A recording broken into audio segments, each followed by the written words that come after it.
Glória a Deus. Eu estou muito feliz de estar aqui e eu estou muito ansioso por essa mensagem. Não é uma mensagem fácil de ouvir, é uma mensagem de confronto, mas o confronto ele faz parte da vida do cristão. Se você não quer ser confrontado, eu acredito que essa não é uma religião adequada para você, porque a Bíblia diz, a palavra de Deus diz: "Tende bom ânimo, porque eu venci o mundo." Paulo passou por tantos problemas, Pedro passou por tantos problemas, os apóstolos passaram por tantos problemas, mas todos eles venceram porque eles sabiam quem estava com eles. E para começar, vocês viram aqui, e aí, qual é a sua desculpa? Vira para a pessoa que está do seu lado aí e fala assim: e aí, qual é a sua desculpa?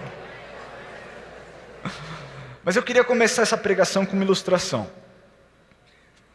E essa ilustração conta que Satanás estava muito aflito pelo crescimento do evangelho ao redor do mundo, então ele convoca uma reunião extraordinária com todos os seus demônios. Tinha demônio grande, tinha demônio pequeno, tinha demônio médio, tinha demônio gordão, magrinho, todos os demônios estavam lá. E nessa convocação ele diz: olha, tragam suas ideias, porque nós precisamos fazer algo. Está difícil, nós estamos perdendo. Então nessa reunião, todos eles se sentaram. É lógico que os outros demônios ficaram aí ao redor do mundo, mas eles sentaram e um demônio levantou a mão e falou assim: capitão, eu tenho uma ideia. E a minha ideia é que nós façamos eles acreditar que não existe Deus, que existem vários deuses. E aí, tá tranquilo. Satanás olha e fala: ó, demoninho, mané, eles já são devotos, eles já conhecem o Deus a que eles servem, então isso não vai servir de nada, não vai fazer com que o evangelho diminua ou cresça. Então o segundo demônio levanta a mão e fala assim: eu tenho uma outra ideia. E se nós colocássemos teologias dentro da fé deles? Linhas teológicas. Eles ficariam ali se degladiando entre um e outro, e ficariam e perderiam tempo, e não evangelizariam, o evangelho não cresceria. E se nós também colocássemos a opção de que não existe céu e não existe o inferno? Porque se não existe o céu e não existe o inferno, eles não precisam se preocupar com isso, então eles podem viver a vida loucamente da maneira como eles quiserem. Satanás olha então para esse demônio e fala assim: eu gostei dessa ideia, eu achei bacana, mas eu sinto que ainda precisamos de mais alguma coisa.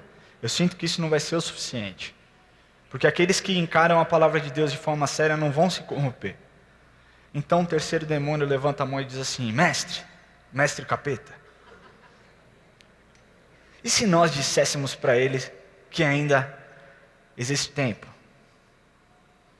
que existe mais tempo, que eles não precisam se preocupar com o dia de hoje, que eles podem dar uma desculpa, que eles podem inventar algo e procrastinar as decisões que eles tomam?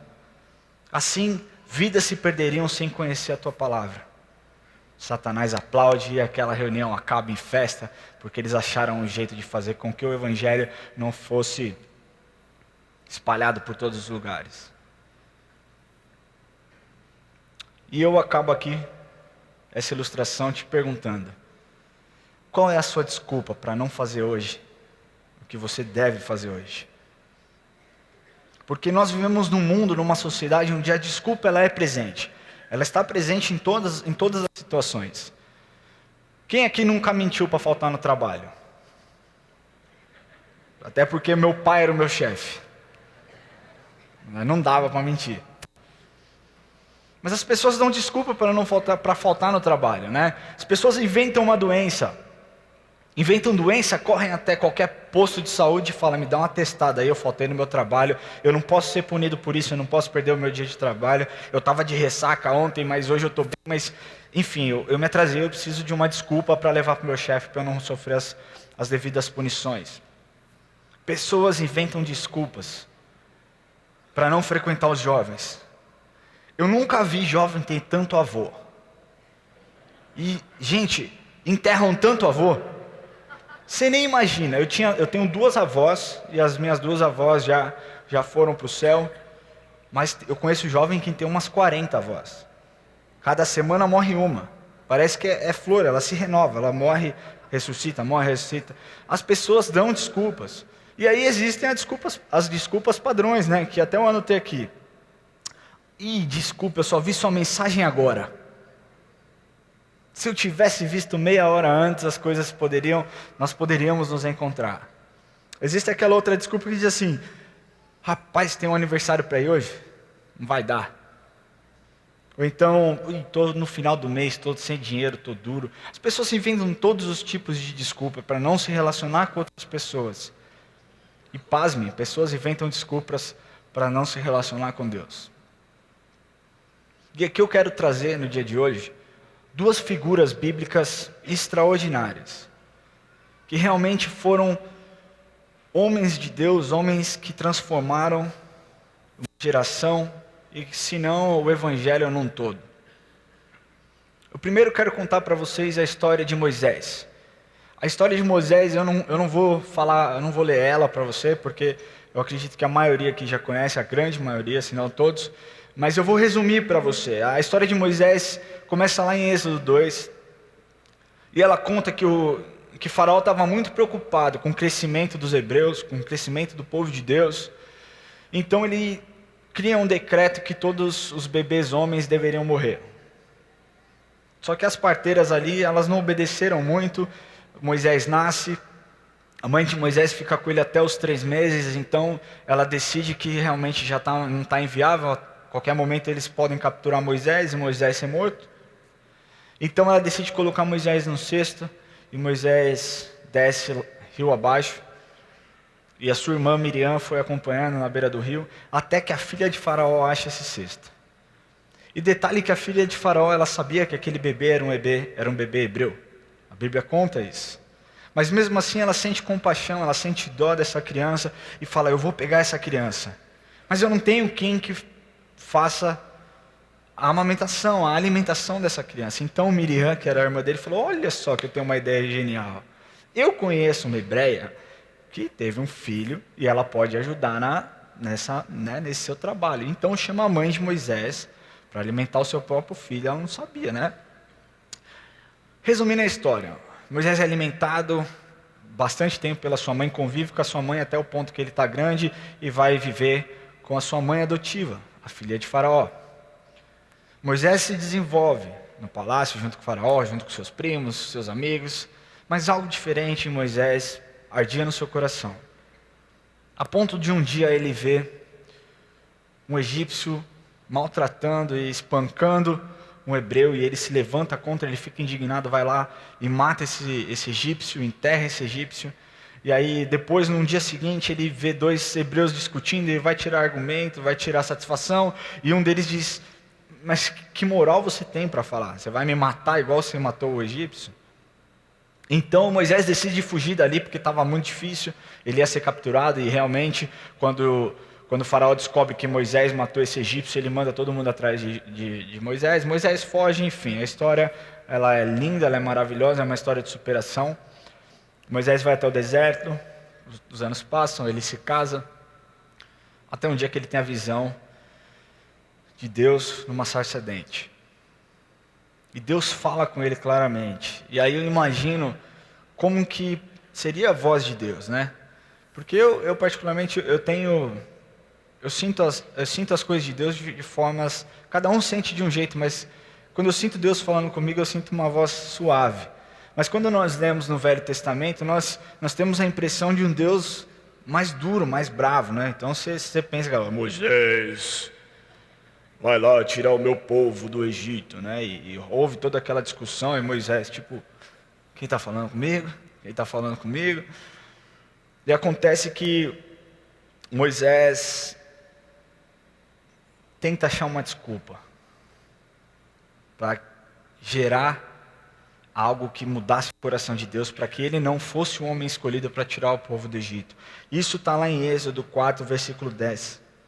Ele diz assim: ah, Senhor, eu nunca fui eloquente, pois sou pesado de boca e pesado de língua. Nós acreditamos que esse pesado de boca e pesado de língua é que Moisés era gago. E realmente essa desculpa, ela é uma desculpa válida. Imagina Deus te levantando para falar com a maior autoridade do mundo na época, e você fala: mas eu que sou gago, como que eu vou falar com um cara desse? Eu não tenho eloquência. Escolhe outro, Senhor. E esse poderia ser o fim da história de Moisés, esse poderia ser o fim da história dos hebreus e eles continuarem escravos durante anos e anos e anos. Mas aconteceu que Moisés não pôs limitação à sua falta de eloquência. Deus continua dizendo e Moisés fala, tá, tudo bem, eu vou, mas quando eu chegar lá e as pessoas perguntarem, bonitão, você veio no nome de quem? O que eu falo para eles? E Deus ali se revela para Moisés e fala, o eu sou te enviou. E entendam isso. Essa palavra é poderosa. Yahweh é uma palavra poderosa. Eu sou é uma palavra poderosa.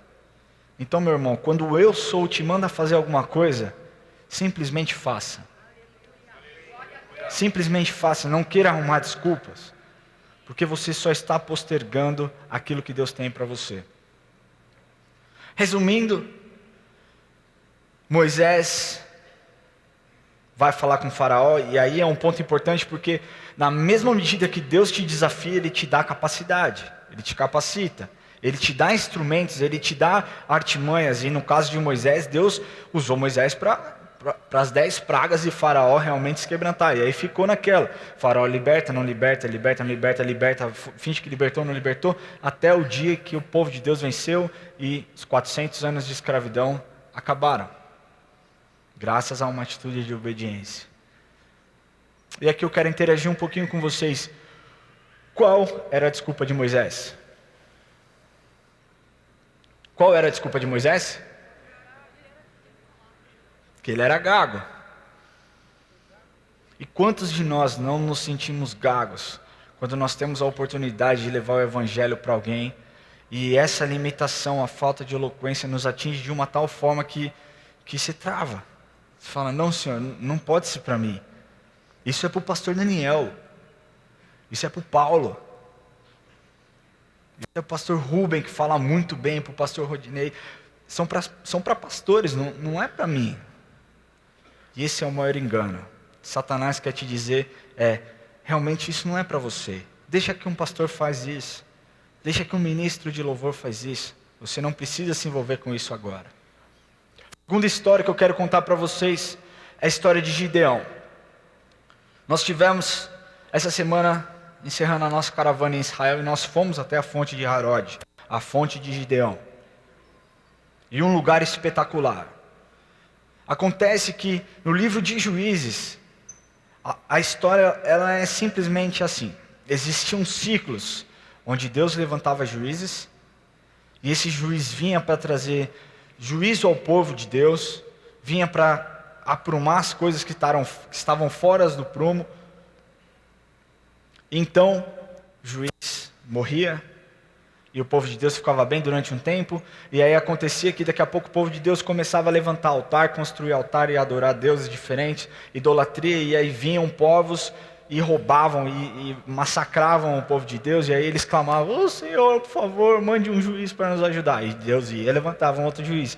E foram assim, ciclos e ciclos e ciclos. E nessa época de Gideão, ele estava vivendo isso. Porque o povo de Deus, por 7 anos, estavam sendo assolados pelos midianitas. E ninguém queria se levantar contra os midianitas. Um exército de 135 mil pessoas. E ninguém queria. Gideão se escondeu na caverna, ninguém quis até o dia que Deus falou assim, Gideão, você é o cara. E aí Gideão diz, eu? Você pode ler isso lá em Juízes 6. Ele diz, eu? Não pode ser eu, porque eu sou da família mais pobre. Eu sou o menor da minha família. Não pode ser eu. E mais uma vez eu te digo, Deus não olha a sua limitação. Deus olha o seu potencial e aonde você pode ir. Gideão tinha desculpa, porque muitas vezes nós nos sentimos dessa forma, o menor dos menores. Mas o pobre dos mais pobres, a situação mais miserável de todas, nós sentimos isso.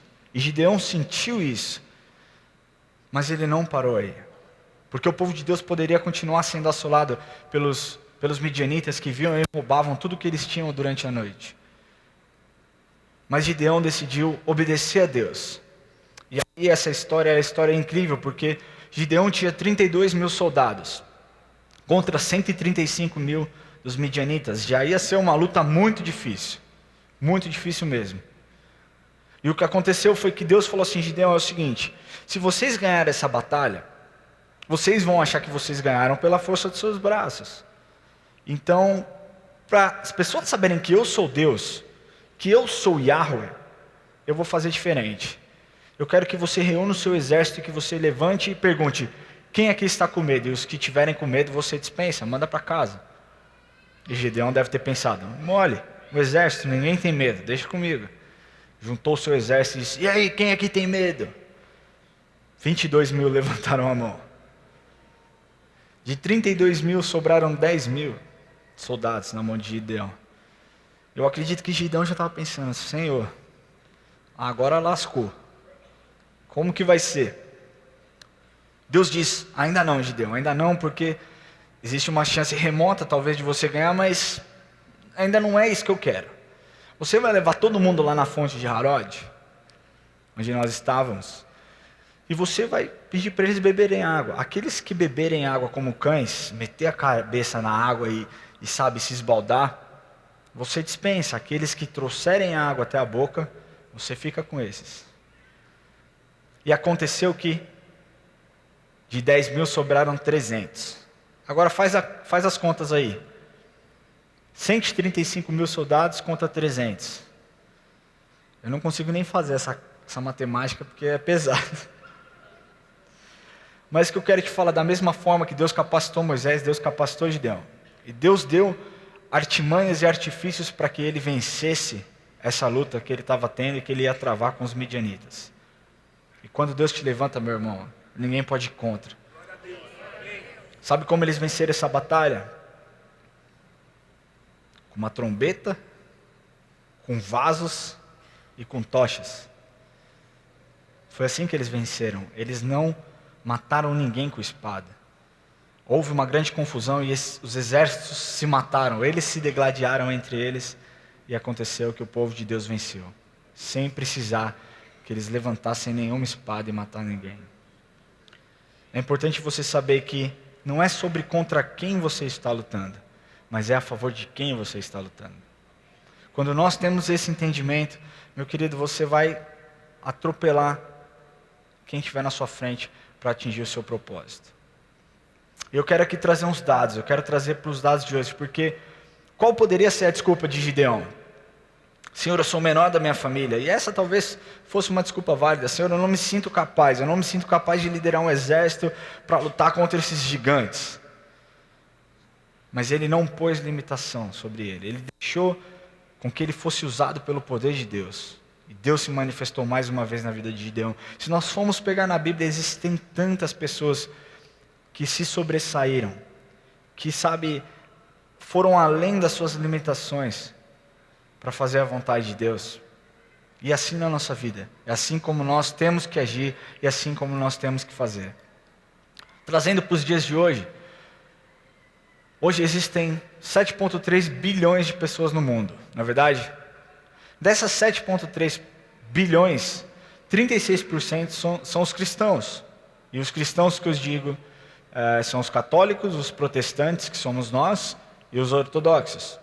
Dentro desses 36%, o cristianismo, os protestantes representam 34%, ou seja, 1,26 bilhões de protestantes no mundo, contra 7,3 bilhões de pessoas ao redor do mundo. E nós temos visto, o apóstolo Lamartine pregou recentemente, no dia da igreja perseguida, a respeito do crescimento do islamismo. Enquanto o protestantismo ele cresce em 1,4%, os muçulmanos crescem em 1,9%. Sabe por quê? Porque eles levam a sério o que está escrito no Alcorão. Eu tenho uma paixão muito grande pelos muçulmanos, porque eu tive uma oportunidade de estudar com eles durante um ano, quando eu fui fazer o meu curso de inglês. E eu percebi o quanto essas pessoas precisam de Jesus. Da mesma forma que o meu vizinho que não conhece a Jesus precisa. Da mesma forma que você que entrou aqui hoje e não conhece a Jesus, precisa de Jesus também. Mas eu vi a devoção que eles tinham. O Alcorão se diz que você não pode beber. Não pode beber álcool. Eu conheci homens de 30, 35 anos que nunca puseram uma gota de álcool na boca. Se o Alcorão diz que você tem que orar tantas vezes por dia, eles estavam lá e por muitas vezes eu presenciei essas orações. Mas o islamismo cresce porque eles obedecem ao Alcorão.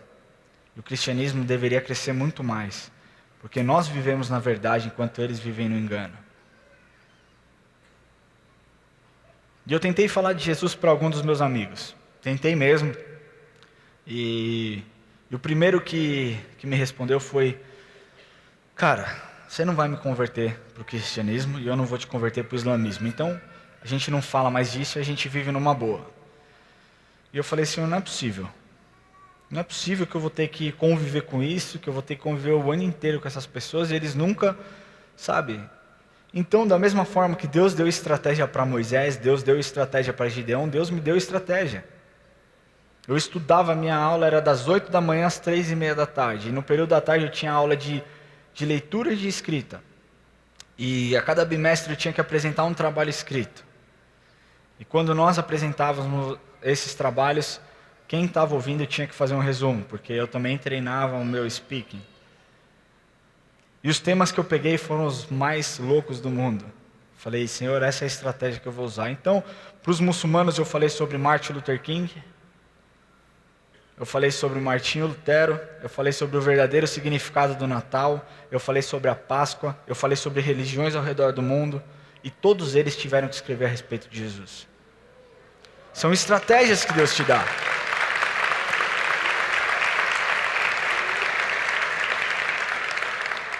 Vou falar para você que algum deles se converteu comigo? Não, mas a Bíblia mesmo diz que uns plantam, outros regam, outros colhem. Eu plantei, e eu creio, eu tenho certeza absoluta que alguém vai colher lá na frente. E assim que você tem que encarar o seu papel e o seu propósito no mundo. E a minha pergunta para você é: e aí? Qual que é a sua desculpa? A sua desculpa pode ser a perda de um ente querido. A sua desculpa pode ser dores que você sente no seu corpo. A sua desculpa pode ser tantas coisas. Mas a desculpa não parou Moisés, a desculpa não parou Gideão, a desculpa não me parou e a desculpa não pode parar, porque aquele que está comigo é maior do que está no mundo. Eu queria que você abrisse a sua Bíblia em Mateus 28. Se você tem a sua Bíblia, o seu celular, você pode abrir em Mateus 28, versículo 18. Esse aqui é o que nós chamamos de a grande comissão. Jesus, aproximando-se, falou-lhes, dizendo: toda autoridade me foi dada no céu e na terra. Ide, portanto, fazei discípulo de todas as nações. Ide, portanto, e fazei discípulo de todas as nações, batizando-os em nome do Pai, do Filho e do Espírito Santo, ensinando-os a guardar todas as coisas que vos tenho ordenado. E eis que estou convosco todos os dias até a consumação do século. Vou explicar o contexto disso aqui. Essa passagem foi a primeira aparição de Jesus aos seus discípulos depois que ele morre. Então Jesus é crucificado, os discípulos veem tudo aquilo e ficam aterrorizados. E agora, o que vai ser da nossa vida? O que nós vamos fazer? Aquele que nós criamos que era o Messias, ele simplesmente morreu. Qual que vai ser o nosso próximo passo? Então eles voltam para o mar da Galileia, talvez para espairecer, sabe, para respirar um pouco, para entender, para absorver, para digerir tudo aquilo que tinha acontecido. Inclusive nós fomos nesse lugar também, pastor Daniel, e é um lugar onde as pessoas realmente sentiram a presença do Espírito Santo e a presença de Deus. Mas aconteceu que os discípulos pescaram a noite inteira e não pegaram nada, mais uma vez, porque essa história já foi lá antes. Jesus já se mostrou Deus lá atrás, quando ele manda os discípulos jogarem de novo, quando ele chamou Pedro para ser pescador de homem. Mas dessa vez, os discípulos estão lá pescando e nada, e Jesus fala: joga a rede do outro lado. Então eles jogam a rede do outro lado e eles pescam 153 grandes peixes. E é interessante, nós sabemos desse número, 153. Porque cada letra do alfabeto hebraico, ela tem um valor. Então tem um que é 1, 2, 3, 4, 5, 6, 7, 8, 9, 10, de 10, aí vai por 10 até 100, depois até 400, né? 100, 200, 300, 400. Então, a somatória, se você pegar esses 153 peixes e traduzir para uma frase hebraica, sabe o que dá? Eu sou Deus. Você não entendeu, meu querido, senão você ia se expressar, senão você não ia conseguir ficar parado. 153 peixes significa eu sou Deus, e Deus ali, Jesus está se manifestando para os discípulos dizendo, hey, eu sou Deus. Você não precisa se preocupar, porque eu sou Deus. E foi assim que aconteceu. Mas é importante você saber que a grande comissão, é importante você saber uma coisa antes. A grande comissão, ela não é destinada somente a pastores. Ela não é designada somente a pessoas que trabalham, a presbíteros, ela é para todos. Não existe uma Bíblia onde uma sessão é para pastor, outra sessão é para ovelha. A mesma Bíblia que eu leio é a Bíblia que você lê. A mesma ordem que eu recebi do Pai, você recebeu dele. A mesma autoridade que ele me deu para impor as mãos sobre os enfermos e os enfermos ser curados, é a mesma autoridade que você recebeu. A questão é o quanto eu tenho acesso a isso. O quanto eu posso acessar a presença de Deus e a manifestação do Espírito Santo. Porque a manifestação do Espírito Santo só ocorre por um motivo. Para que o amor de Deus seja mostrado e para que haja salvação. É isso que acontece. A grande comissão, ela é capacitada pelo mover do Espírito Santo. E foi assim que aconteceu. Porque Jesus aparece aos discípulos e dá a grande comissão. Depois da grande comissão, Jesus manda eles esperarem em Jerusalém, e eles ficam lá até a descida do Espírito Santo, que acontece em Pentecostes, em Atos 2. Quando eles recebem o batismo do Espírito Santo, meu irmão, aí eles não conseguiam se conter. Pedro sai dali, no seu primeiro discurso, ele converte 3.000 pessoas. E você acha que a vida do discípulo era fácil?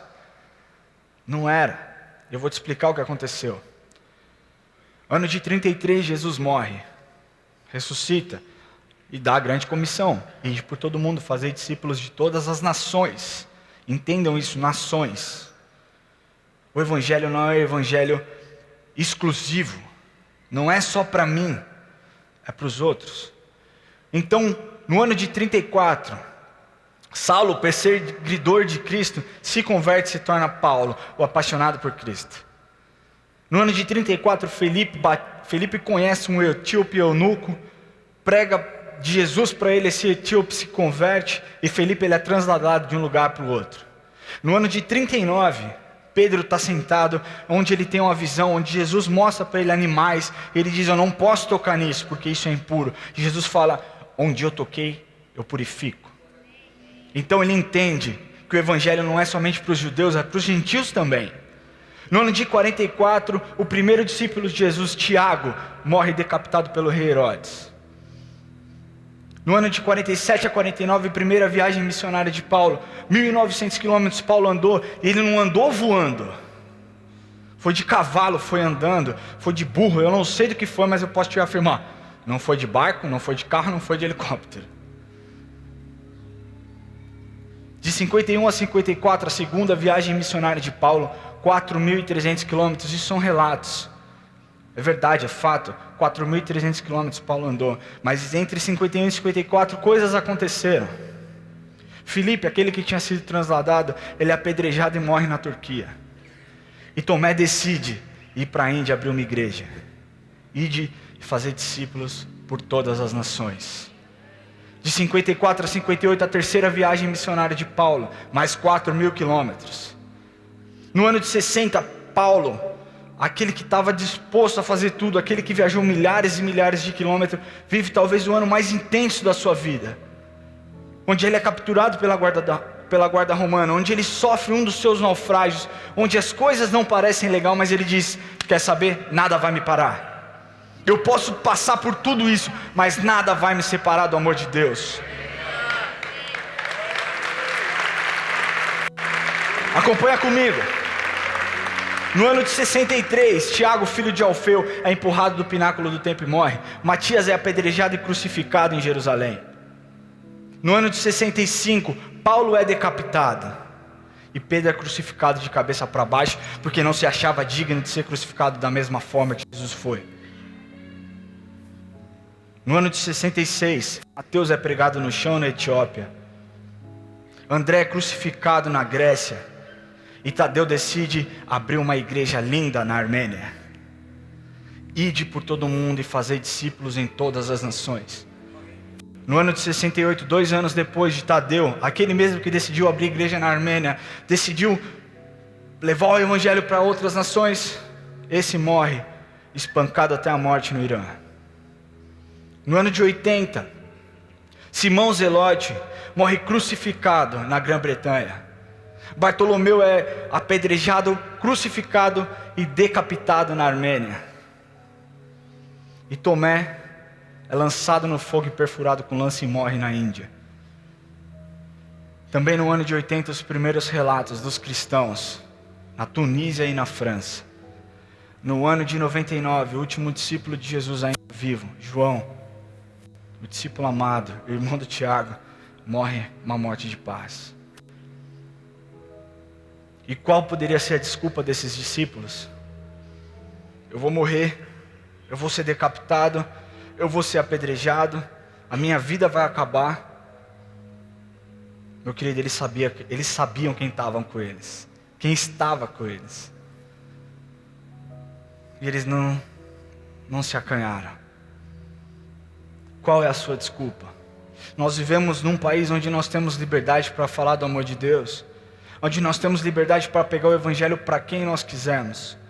Nós vivemos num país onde políticos se levantam na Câmara dos Deputados para falar de Jesus, onde senadores se levantam para falar de Jesus, onde juízes se levantam para falar de Jesus, e onde até um presidente tem falado de Jesus.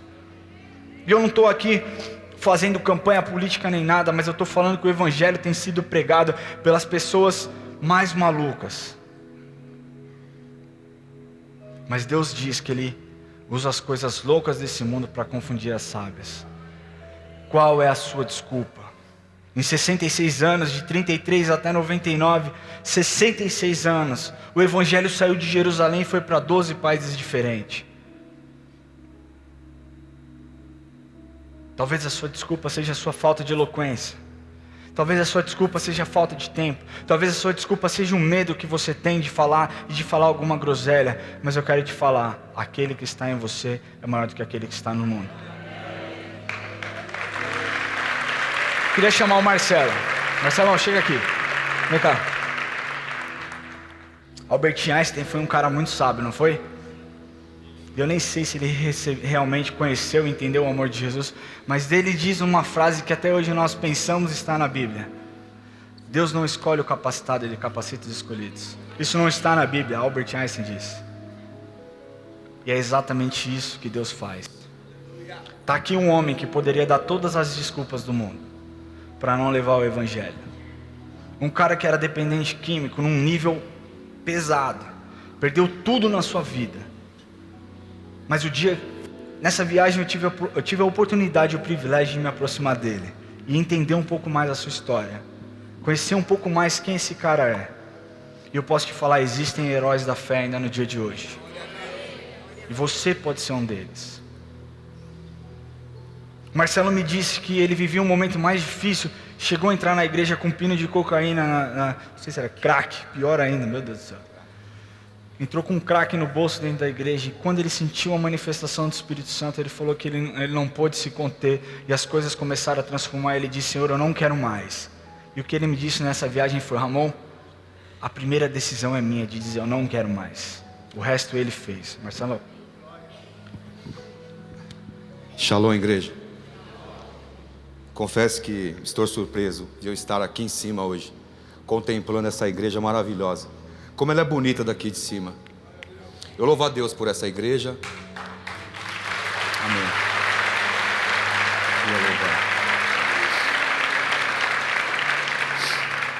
Eu não tenho vergonha de falar do meu testemunho, porque eu não me envergonho do Evangelho, porque ele é o poder de Deus. Aleluia. Naquela época do cristianismo, que Jesus andou sobre Jerusalém e fez discípulos, talvez a doença do século era lepra.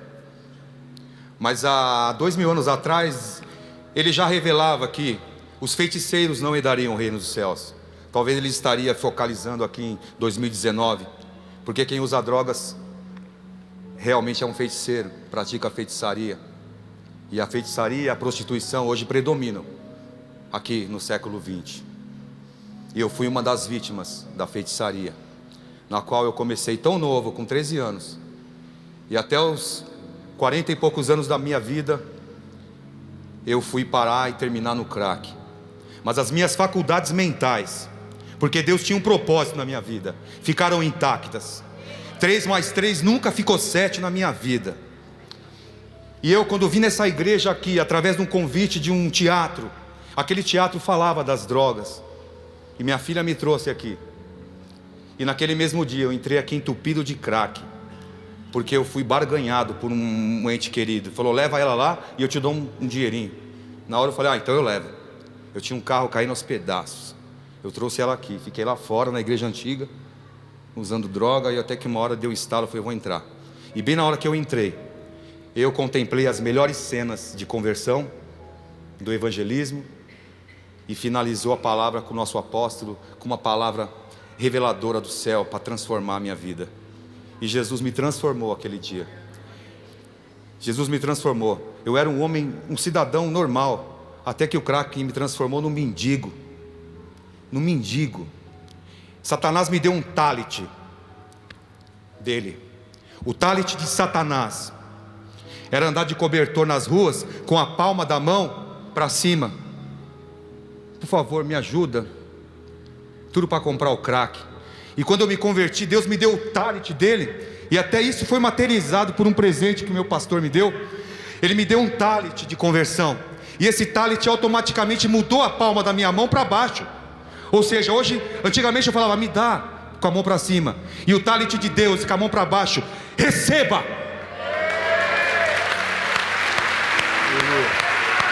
Louvado seja Deus.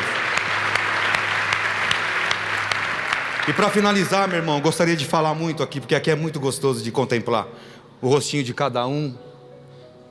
É maravilhoso a visão daqui.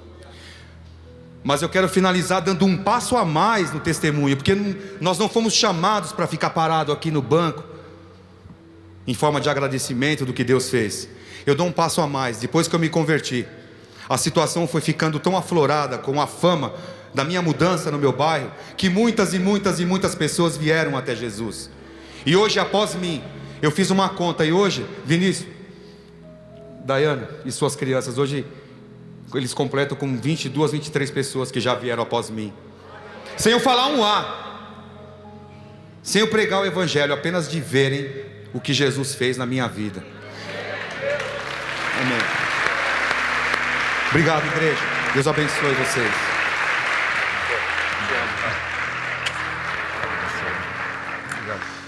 Esse cara aqui poderia dar várias desculpas, mas eu quero te falar o Deus que nós servimos. Ele pega um gago para transformar no libertador do povo de Deus. Ele pega um homem que se sentia pequeno, um homem que se sentia incapaz de vencer e derrotar um exército, para derrotar esse exército e levantar o nome de Deus. E esse Deus que eu estou falando hoje é o Deus que pega pessoas como ele, pessoas que vieram do nada, pessoas que sofreram e passaram por situações terríveis, para pregar o evangelho e levar a palavra de Deus onde ele ainda não tem chego, nas comunidades, nas bocas de fumo. E é isso que Deus quer fazer na sua vida hoje. Igreja, só para finalizar, eu cheguei aqui com uma mão na frente e outra atrás. Aí você me pergunta, Marcelo, mas como é que você se virou? Eu não me virei, a janela do céu se abriu. Eu voltei a estudar, voltei a trabalhar. Eu sou um dos melhores funcionários da minha empresa. Sou um frequentador assíduo da igreja e me casei. Minha noiva, aqui na igreja. Obrigado.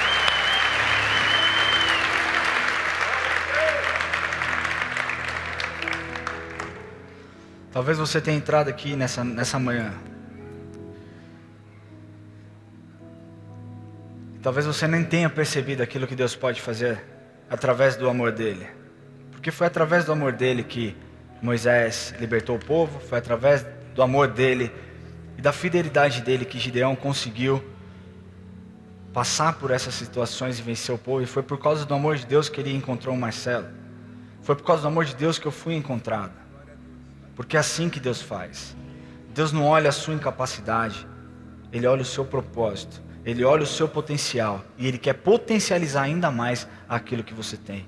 Queria que você abrisse a sua Bíblia em Salmo 34, a partir do versículo 6, diz assim: clamou esse aflito, e o Senhor o ouviu e o livrou de todas as suas tribulações. O anjo do Senhor acampa-se ao redor dos que o temem e os livra. Ó, provai e vede que o Senhor é bom, e bem-aventurado o homem aquele que nele se refugia. Durante muito tempo eu falei: Senhor, isso é para mim. Eu quero provar como o Senhor é bom.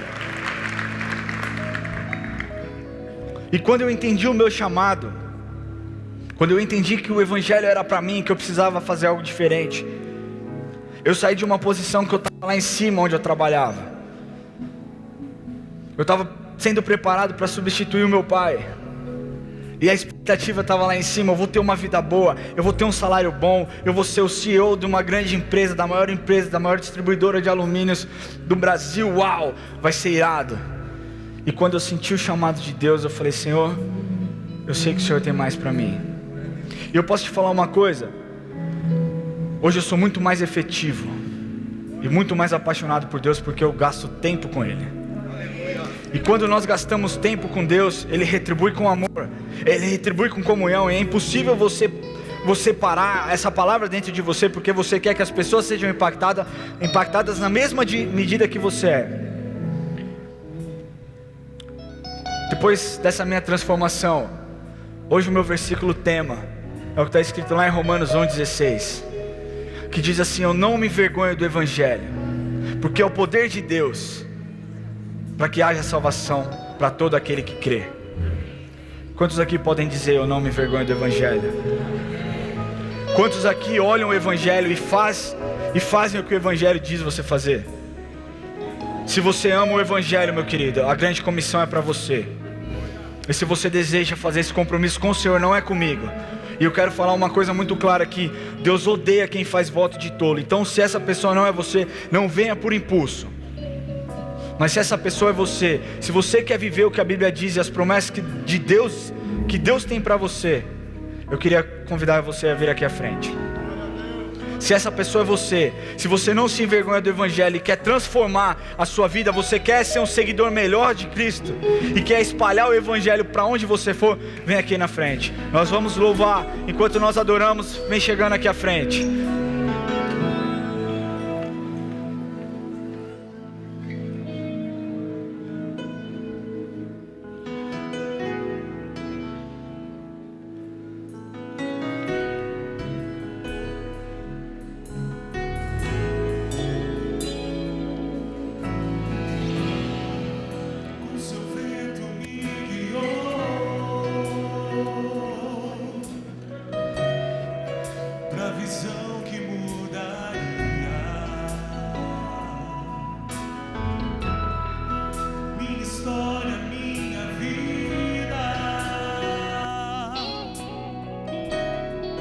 Com suas mãos escreveria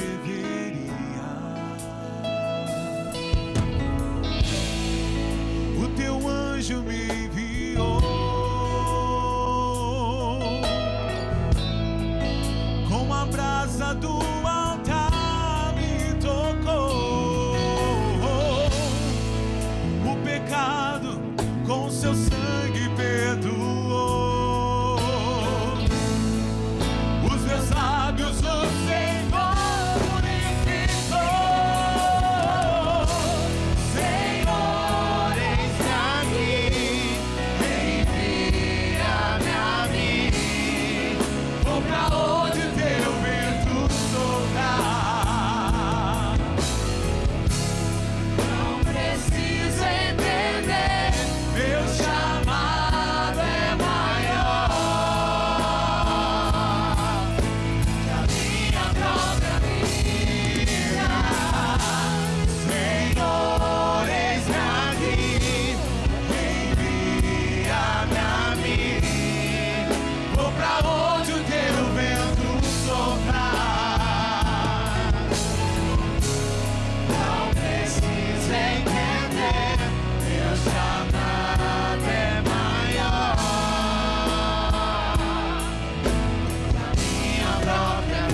oração. Senhor, eis-me aqui, envia-me a mim. Vou pra onde o teu vento soprar. Não precisa entender, meu chamado é maior. Declara, Senhor, que fica assim. Mesmo quando não compreendo, te obedeço. Mesmo quando não enxergo, tenho tua voz pra seguir. Pra seguir, vou seguir, te servir.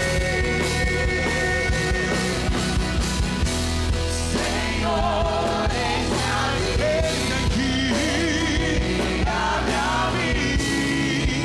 Vou pra onde o teu vento soprar. É maior que a minha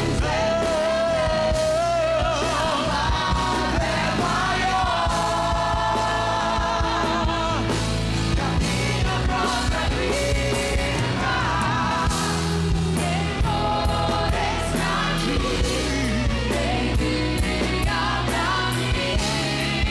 Vou pra onde o teu vento soprar. Não precisa entender, teu chamado é maior. Minha própria vida.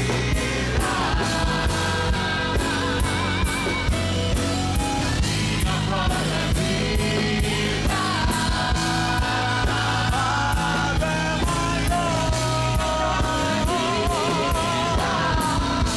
Meu chamado é maior. Meu chamado é maior.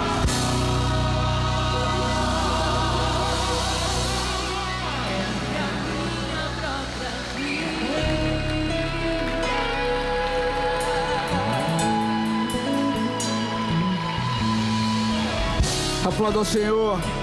Aplauda mais ao Senhor. O mais alto que você puder. Quando nós dizemos que o meu chamado, que o seu chamado,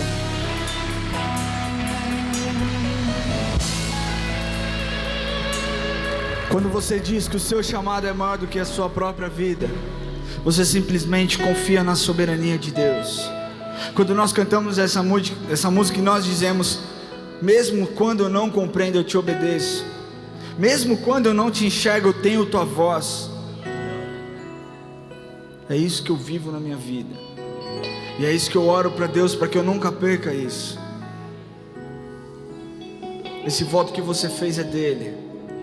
Se nós cristãos protestantes levássemos realmente a sério o Evangelho de Deus, o crescimento não seria 1,4, seria 3,0, 3,5% ao ano. Mas o que tem acontecido é que as igrejas aí fora, eu louvo a Deus porque isso não acontece aqui. Estou sendo bem claro, para ninguém depois questionar. Mas as igrejas aí fora estão tentando achar legalidade para o pecado. As igrejas aí fora, ao invés de levar o Evangelho, elas têm se preocupado em achar desculpas, tentar achar algo na Bíblia que dê a eles liberdade para pecar e fazer o que quiser. Igrejas têm questionado a veracidade da Bíblia, e é por isso que o Evangelho não tem chegado a lugares onde deve chegar. Mas hoje vocês se comprometeram, não perante a mim, perante a Deus, e vocês vão ser cobrados por isso. Não entenda isso como uma palavra de peso, mas como uma palavra de incentivo, porque desde o momento em que eu falei: Senhor, eu quero te seguir com todo o meu coração, eu vivo os melhores anos da minha vida. Eu não estou falando que você não vai ter luta, eu não estou dizendo que você não vai ter tribulação, mas eu sei quem está comigo, eu sei quem é o meu protetor, eu sei quem é o meu ajudador, eu sei quem é o meu consolo nos momentos de lutas. Eu quero te falar que o mesmo Espírito Santo que desceu em Pentecostes sobre os discípulos é o Espírito Santo que desce sobre nós nos dias de hoje. E você tem autoridade E você pode fazer infinitamente mais. Feche seus olhos e vamos orar. Senhor Deus, nós te agradecemos por esse tempo. Mas nós nesse momento, Pai, pedimos que o Senhor olhe cada coração aqui, Pai. Cada compromisso feito, Pai, em pregar a Tua palavra, em ir por todo mundo e fazer discípulos em todas as nações. Pai, nós queremos pedir ao Pai que o Senhor nos dê oportunidade para falar do Teu amor no nosso prédio, para os nossos vizinhos, Pai, para os colegas de trabalho, Senhor, para os colegas de faculdade, Senhor, para os frentistas, Senhor, para os moradores de rua, Senhor. Senhor, eu peço, Pai, que o Senhor nos dê a oportunidade de falar do Teu amor para todas as pessoas, Pai, e que essas oportunidades sejam claras, Pai. Que nós possamos entender, Pai, que essa é a oportunidade, esse é o momento que nós temos, ó Pai, de pregar o Teu Evangelho e gerar salvação na vida daquelas pessoas. Pai, sem a preocupação, ó Pai, de nos sentirmos careta, sem a preocupação, ó Pai, de nos sentirmos diferentes, porque é isso, Pai, que nós queremos ser. O que nós queremos fazer é a diferença nesse país, a diferença no Brasil, a diferença, Senhor, em São Paulo, na Vila Leopoldina, mas a diferença para o Teu reino, Senhor. E nós queremos Te pedir, ó Pai, que o Senhor olhe cada compromisso feito e que o Senhor dê estratégias. Assim como o Senhor deu estratégias a Moisés, assim como o Senhor deu estratégias a Gideão, assim como o Senhor deu estratégias aos Seus discípulos, Pai, nos dê estratégias, ó Pai, e que nada impeça o Teu mover de fluir sobre as nossas vidas, em nome de Jesus, amém? Glória a Deus.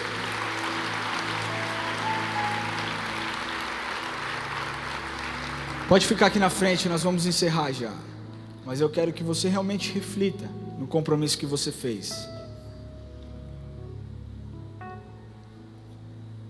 Deus é bom.